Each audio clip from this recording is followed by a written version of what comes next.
back again to our ongoing series on the glories of our beloved Sri Vrindavan Dham. Nama Om Vishnu Padaya Krishna Pashtaya Bhutale Srimati Bhaktivedanta Swaminiti Namane Namaste Saraswati Deve Gauravani Pacharane Nivishesha Shunyavadi Paschachade Shatarane. All glories to Srila Prabhupada. So today we are continuing with our series on Srila Jiva Goswami and his service to his beloved Govindadev. In our last lecture, we discussed in detail the arrangements that Srila Jiva Goswami made for the worship of Govindaji after his discovery and installation. And that also included the services of Kashishwara, that very intimate associate of Lord Chaitanya, as well as Srila Raghunath Bhatta Goswami, who, as you remember, had a disciple build a small temple for Govindaji in Vrindavan. And that temple served Govindaji well until later a magnificent temple was constructed for Govindaji, the remains of which actually still stand in Vrindavan today. And they're regarded as an architectural wonder.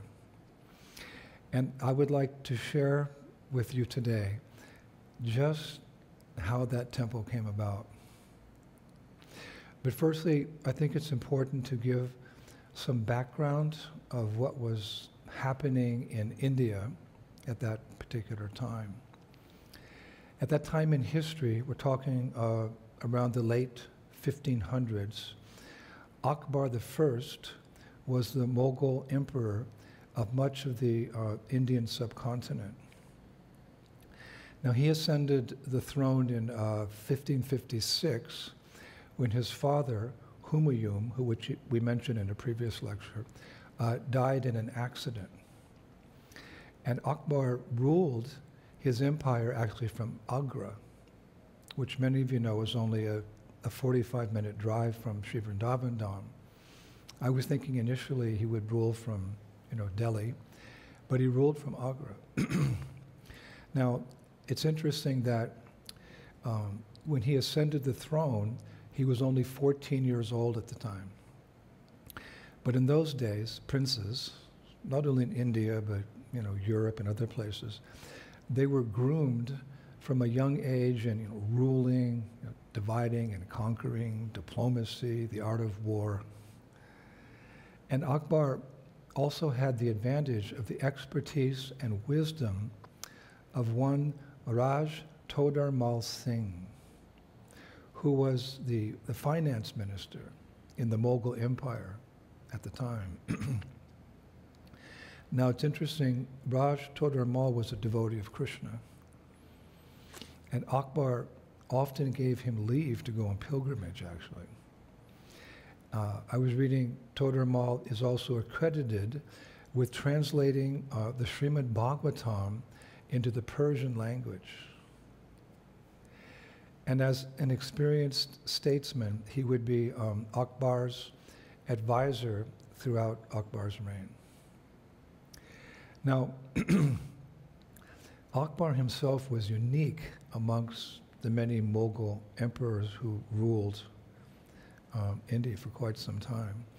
Historically, he's considered a liberal ruler, to begin with because he was a patron of arts and culture.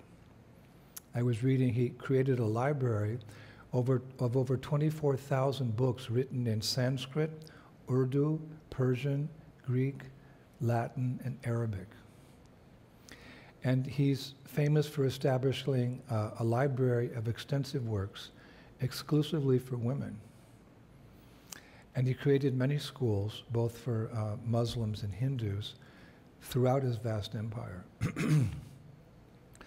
Now, scholars write that he was disillusioned with Orthodox Islam and hoping to bring about religious unity within his empire, Akbar created you could say, a spiritual movement of his own with the combined teachings of Islam, Hinduism, Zoroastrianism and Christianity.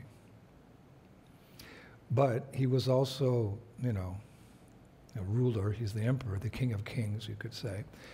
He was also ambitious to extend his empire as far and wide as possible. And beyond just fighting battles to achieve that end, he entered into many alliances with both Muslim and Hindu rulers to achieve that goal. And as a result of these alliances, such rulers, Hindu and Muslim, they were employed in his vast army in order to conquer and subjugate rebellious kingdoms. Now, historically, one such ruler was Raj Man Singh. He was the Kachwaha Raj, or you could say the king of Amer, a state later known, or as we know it, as Jaipur in Rajasthan. He was Rajput. And Rajman Singh was a staunch devotee of Krishna.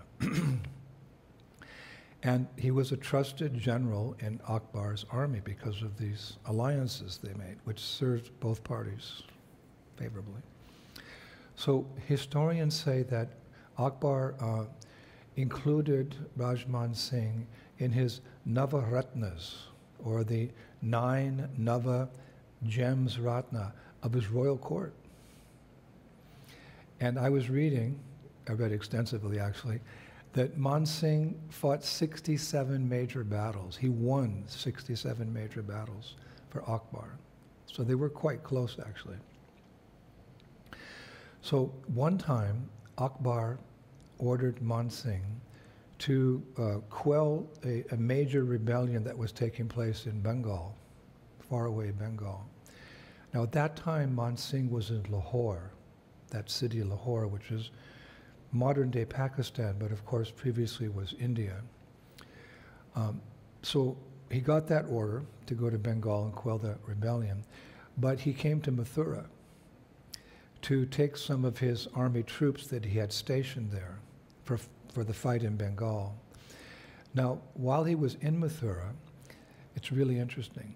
Some of his army lieutenants suggested he visit nearby Vrindavan to take blessings from a great saint, they said, whose name was Rupa Goswami, so they could win the fight in Bengal. So Man Singh, he went to Braj, but first he went to take darshan of Govindaji in that little temple.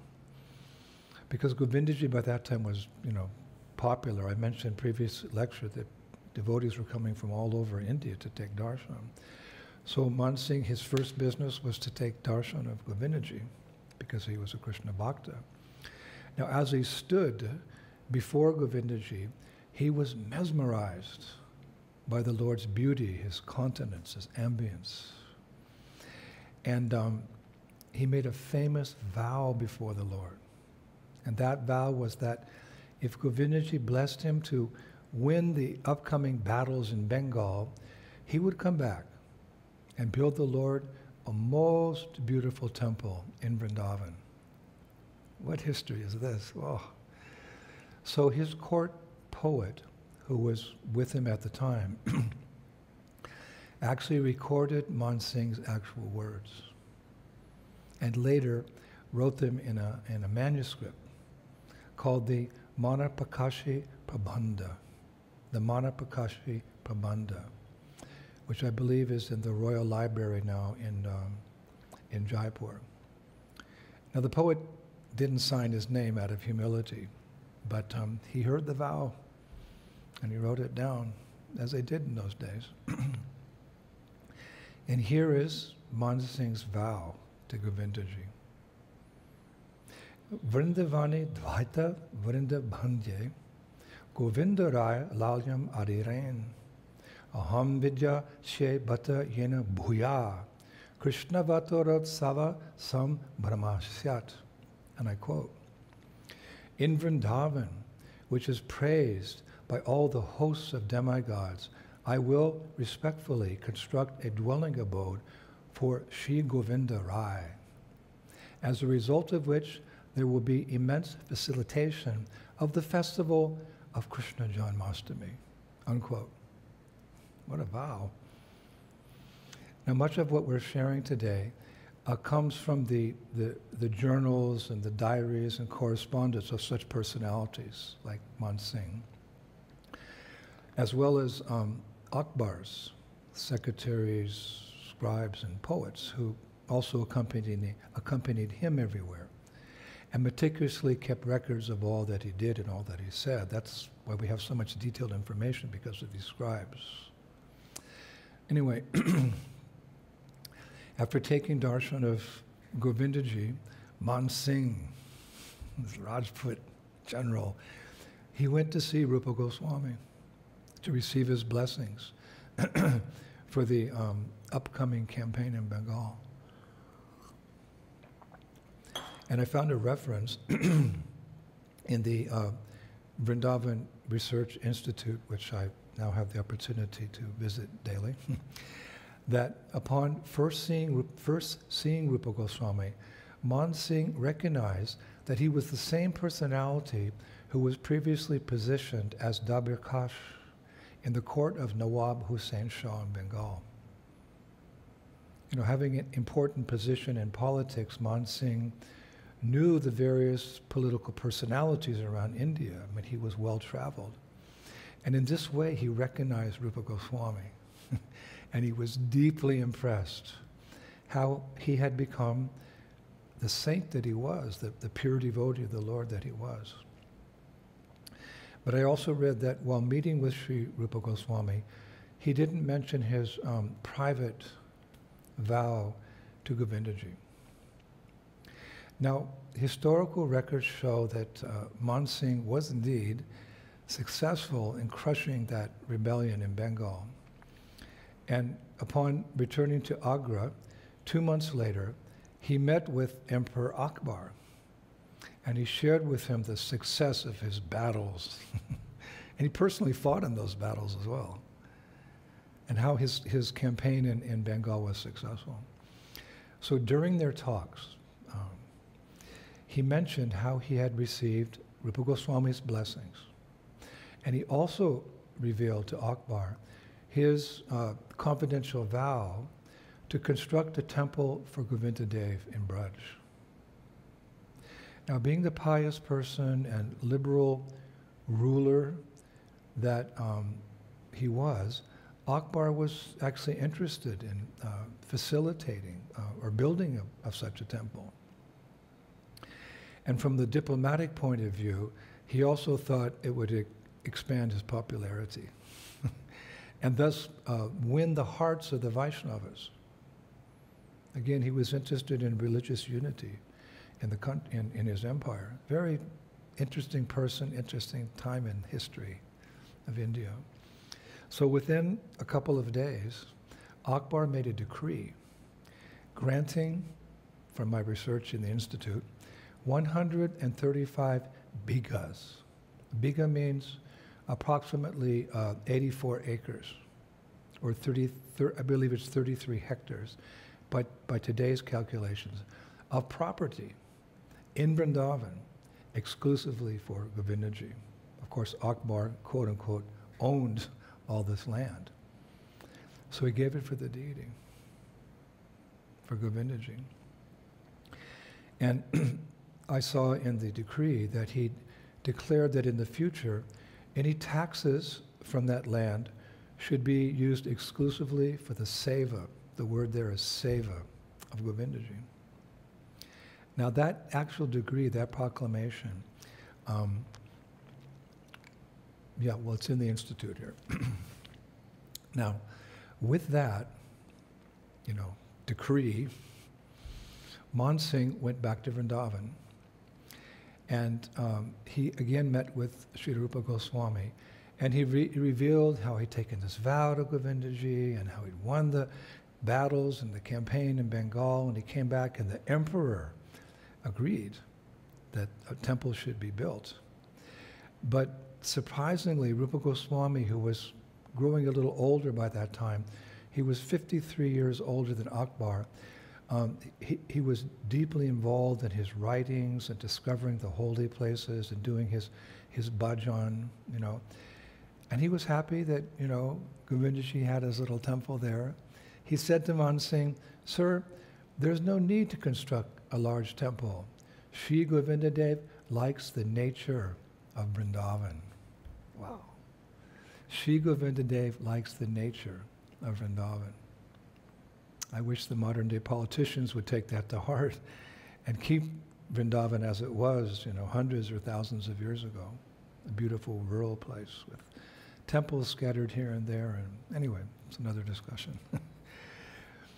Also, it's said that Rupa Goswami didn't want, a big temple built because he didn't want to disturb or destroy in any way these beautiful forests of Vrindavan. But Man Singh, himself being a devotee of Krishna, and he'd taken this vow and he took it very seriously. If we take a vow, to Guru or Gauranga or Krishna, we take it seriously. So he'd taken a vow to Govindaji, and he was adamant. And he kept, insisting. So after some time, Rupa Goswami thought about it, and, how many people would come and get the darshan of Govindaji, etc. So eventually Rupa Goswami gave his consent. And I might add an interesting note here, that in all the original documents issued in the court of Akbar, Govindaji is addressed as Govinda Rayaji. I saw that. He's addressed as Govinda Rayaji in those days. Raya, of course, refers to the king. But as we know, words and names, they often change in time through the centuries. So later people began referring to, Govinda Rayaji as Govinda Devji. And then down through time, now we know that deity as Govindaji. Here in Vrindavan, he's called Govindaji, and if you go down to Jaipur, where he's being worshipped, it's Govindaji. But it's interesting. So now after Rupa Goswami gave his consent, Rajman Singh was considering exactly where to build that temple. But eventually he settled on building it on the Yogapith, the actual hill where Rupa Goswami had discovered Govindaji. Now, there's a specific reason why he chose that spot. According to the Adi Varaha Purana and other scriptures as well, this Yogapita hill is in the shape of Kurma, the turtle. And in ancient times, that place was known as Kurma Tila.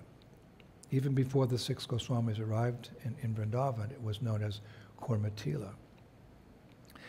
According to many Brajabasis, it's the very place where Kurma Dev rested after participating in the churning of the ocean of milk.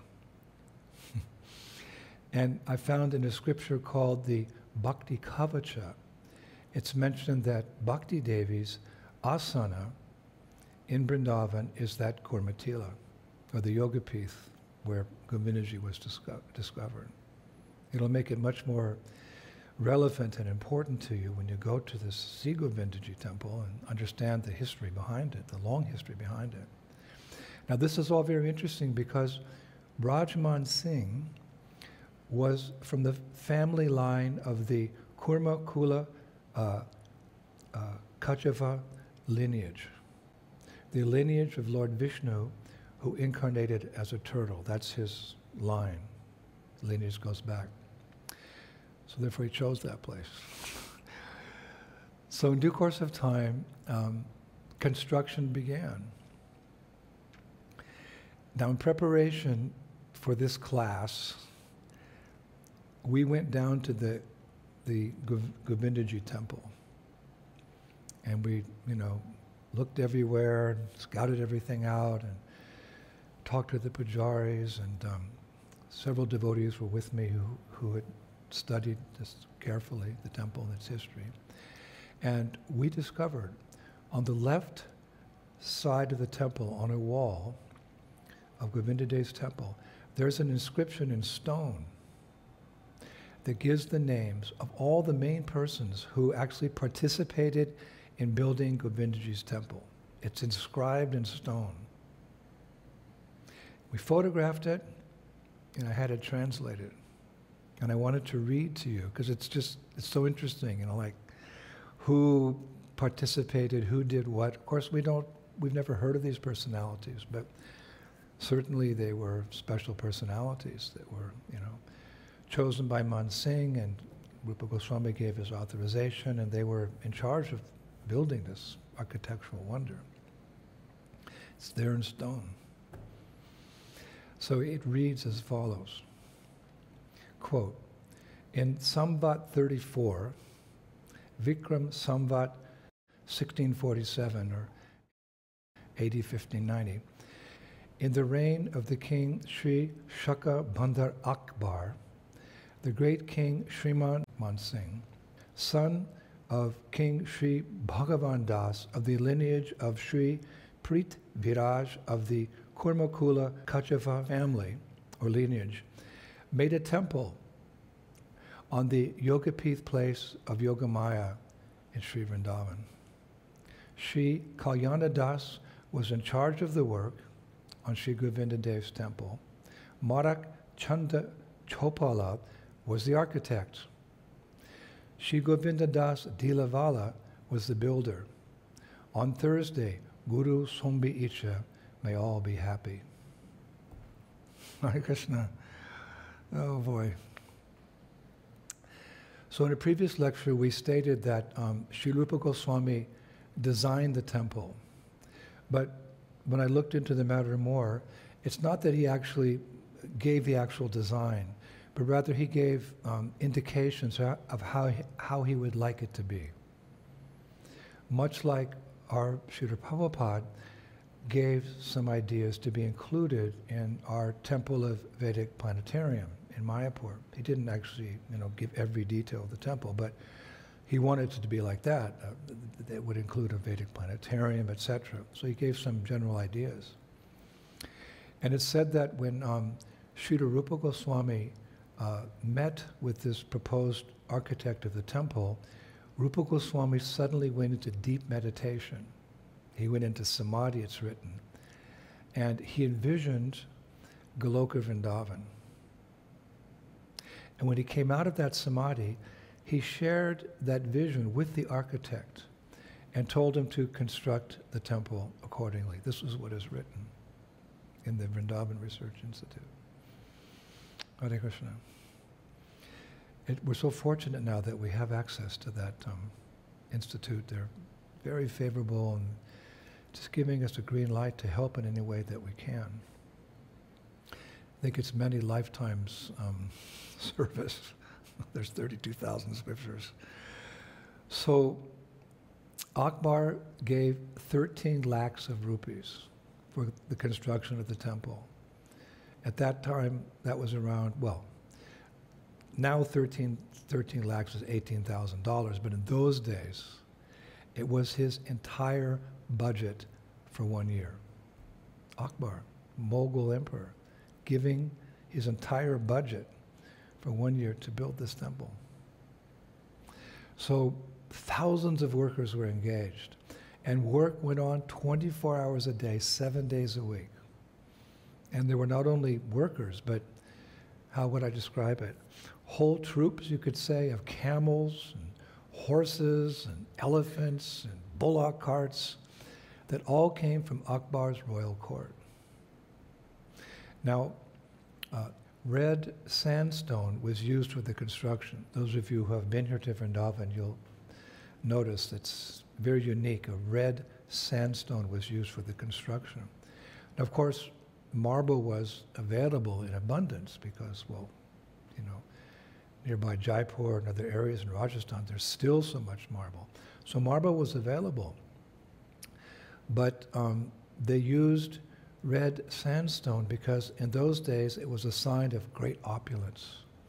Only the palaces of kings used red sandstone, and only royal families had permission to make their houses out of it.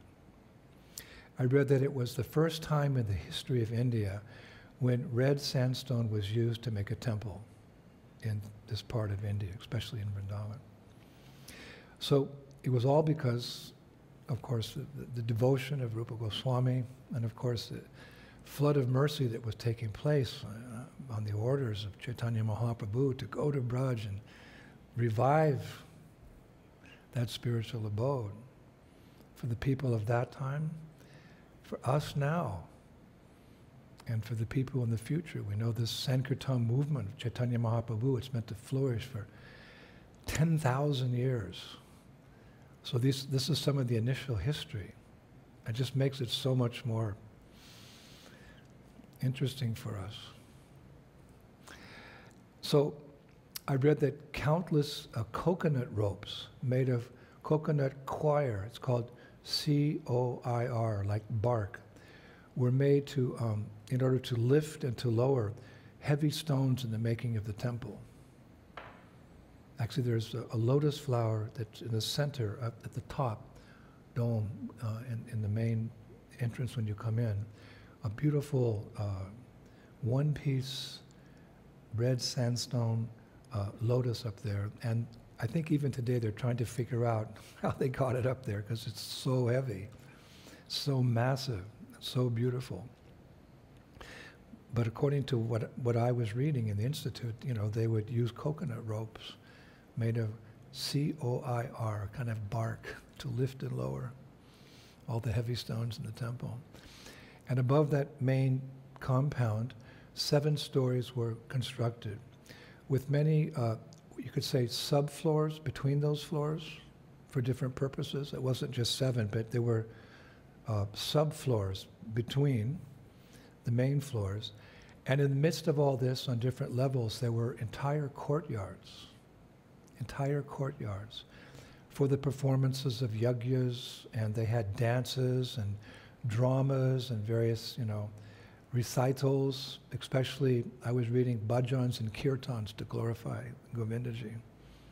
It was massive. And engraved on all 4 corners of the temple were different kunjas, or forest groves, it said, for sakis and sakas, for cowherd boys and cowherd girls to do their seva for Govindaji.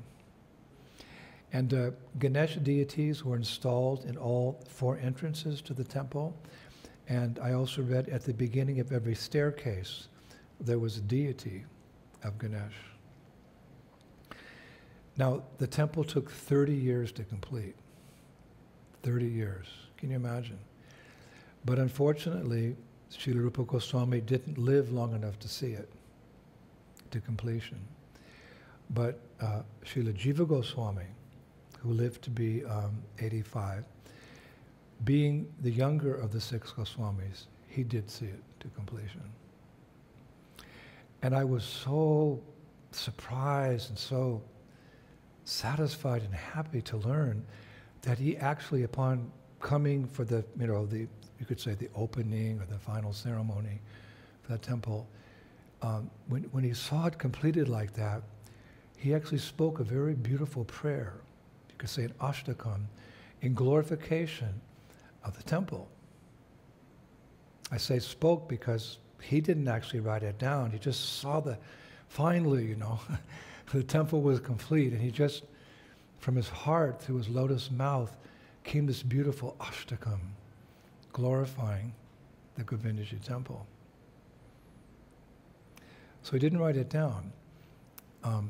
However, at that particular time, there was a devotee, a scribe, who was with him, and he quickly wrote down what Jiva Goswami had said. And I would like to conclude today with those very prayers.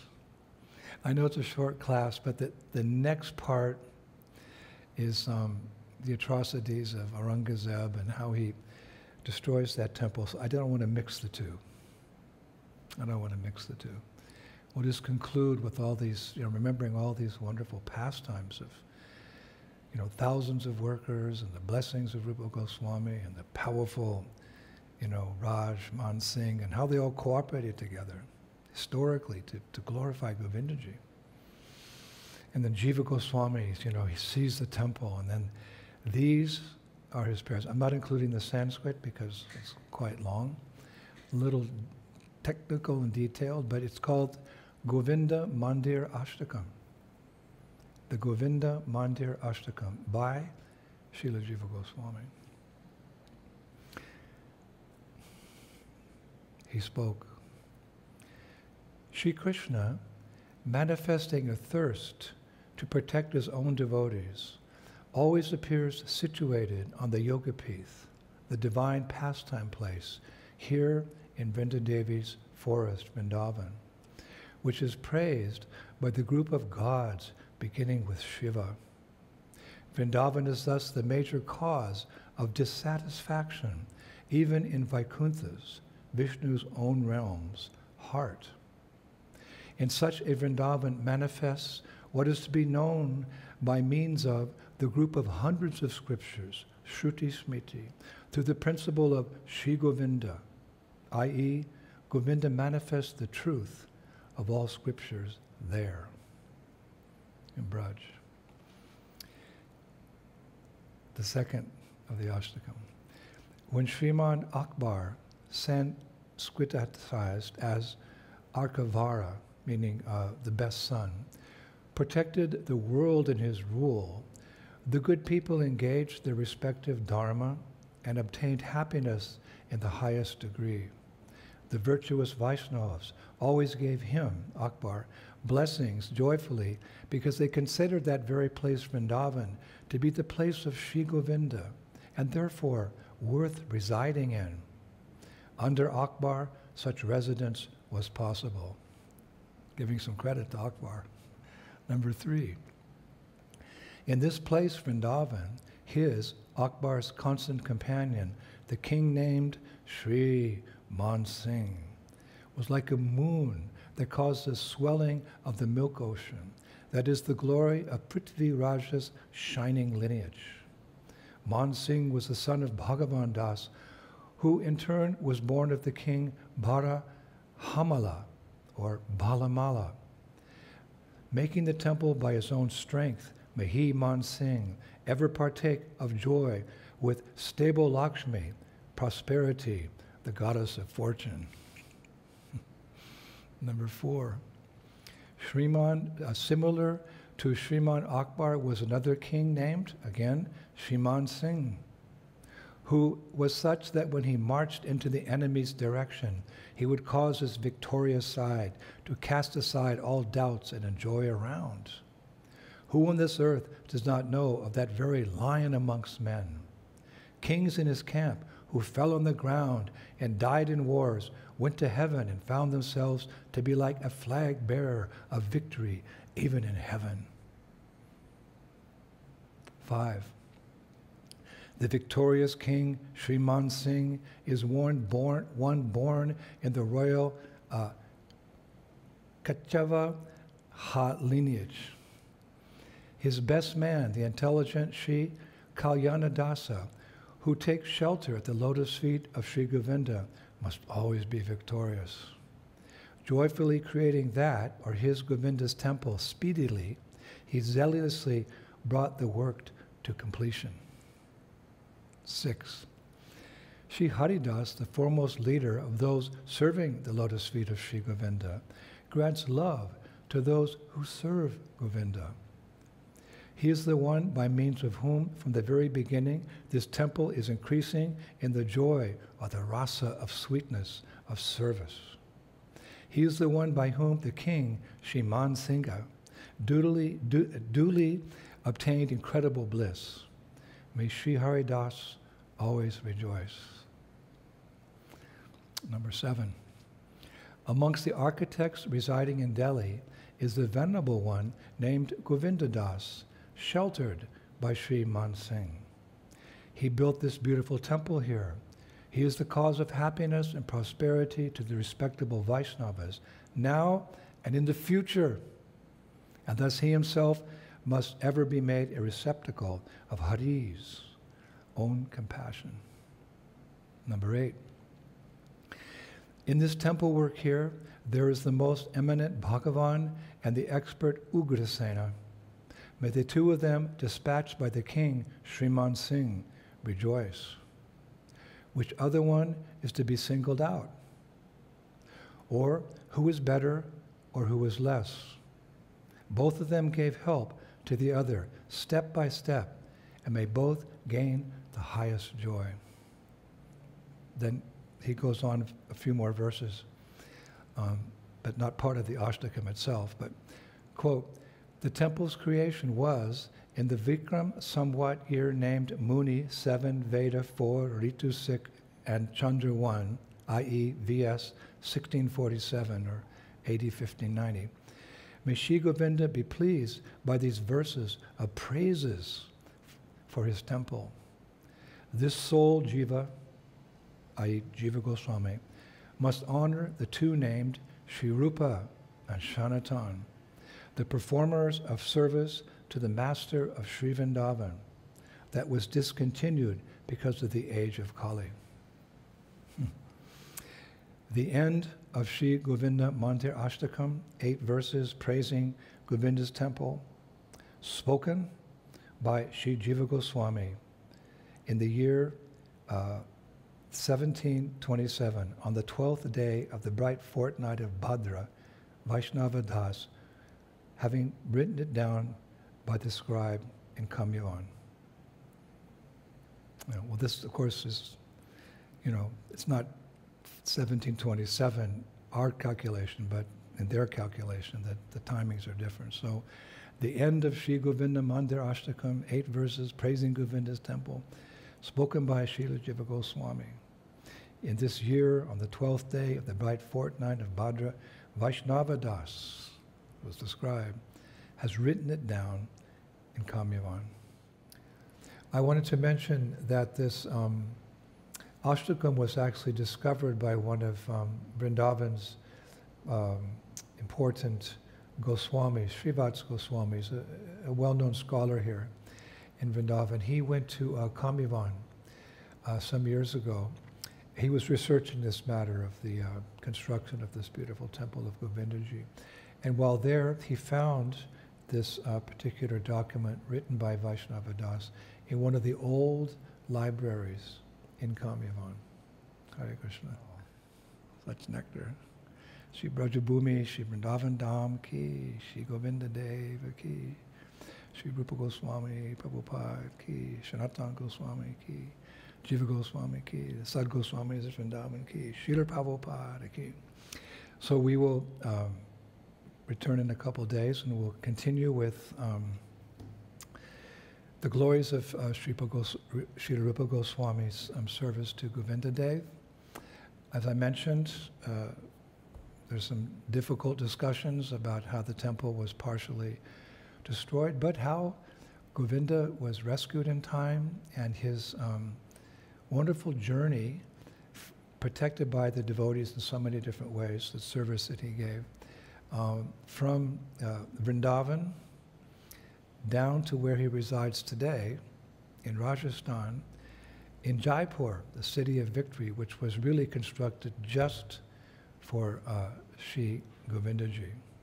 There's a lot of nectar ahead. The history of all these wonderful devotees who serve the Lord in so many various ways. So thank you, Prabhus. I'll be back in a couple of days. Shri Shri Gauranitai ki, Shri Shri Krishna Balaram ki, Shri Shri Radha Shyamasundar ki, Vrindavaneshwari Srimati Radharani ki, Shri Prabhupada ki, Shri Shri Gauranitai ki, Shri Maya Pradam ki, Shri Krishna Sankirtanya ki, Go Premanandi, Jai Jai Sri Sri Radhe.